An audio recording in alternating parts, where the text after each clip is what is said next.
Assalamualaikum warahmatullahi wabarakatuh. Perkenalkan, saya Olivia Salsabila, NPM 22170 100 126 Fakultas Kedokteran Universitas Baitur Rahmah. Di sini saya akan mempresentasikan hasil tinjauan pustaka saya yang berjudul Hubungan Dislipidemia dan dengan kolitiasis pada pemeriksaan USG abdomen. Dan di sini saya lampirkan berupa poster ilmiahnya. Mulai dari abstrak terlebih dahulu. Jadi untuk kolelithiasis atau batu empedu itu adalah kondisi terbentuknya material padat di dalam kandung empedu akibat presipitasi zat-zat dalam empedu, terutama kolesterol. Nah, penyakit ini termasuk salah satu gangguan sistem hepatobiliar yang cukup sering dijumpai di Indonesia.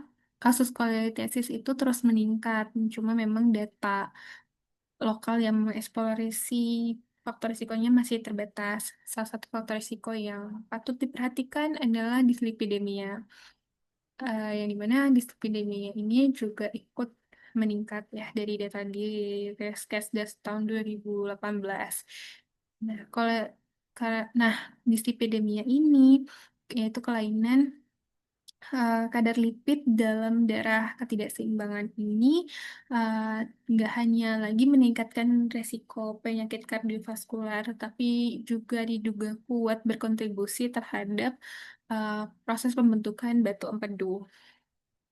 Nah, tujuannya, tinjauan ini bertujuan untuk memahami bagaimana dislipidemia ini dapat mempengaruhi kejadian kolelithiasis dengan menekankan peran pemeriksaan ultrasonografi atau USG abdomen sebagai alat diagnosis utamanya.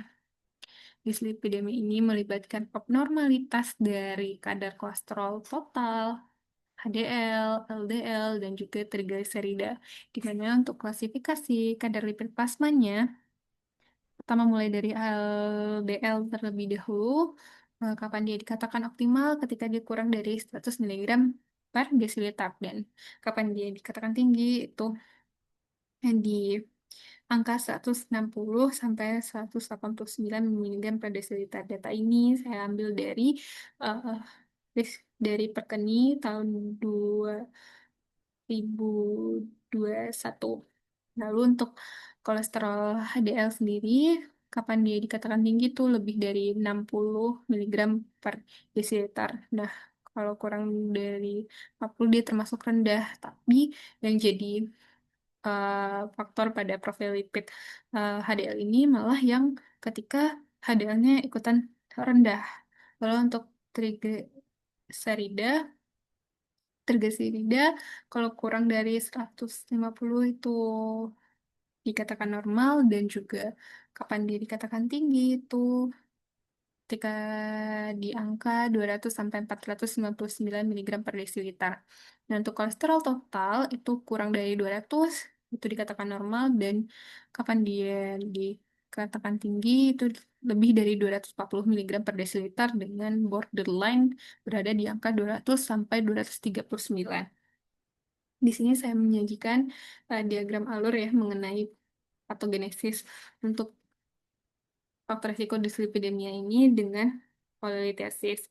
Jadi dislipidemia ini menyebabkan gangguan komposisi pada empedu, di mana penurunan kadar fosfolipid dan terjadinya penurunan fosfolipid dan asam empedu.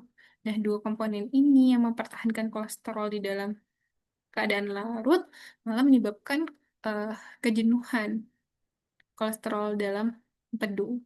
Nah, empedu yang jenuh akan membentuk kristal kolesterol dan tumbuh menjadi batu, terutama kalau disertai dengan adanya hipomotilitas dari kandungan empedu itu sendiri. Nah, peran pemeriksaan USG di sini dia menjadi metode utama untuk deteksi batu empedu. Karena apa? Karena akurat. Karena dia akurat, dia non-invasif dan juga efisien. Nah, apa yang bisa kita lihat dari USG abdomen ini nanti ketika seorang terkena kolitiasis itu akan kelihatan batunya tampak hiperekoik dengan bayangan akustik posterior. Bisa terlihat ya dari gambaran USG ini. Nah, Oh ya, untuk gejala kolelitiasis sendiri, dia biasanya nggak bergejala. Dia biasanya orang-orang ini kadang tuh disertai nyeri perut ya, nyeri perut dan atas, mual muntah. Tapi memang dia kadang nggak bergejala. Biasanya dia ditemui karena memang nggak sengaja pasien ini melakukan USG abdomen. Makanya bisa kelihatan juga dia terkena kolelitiasis.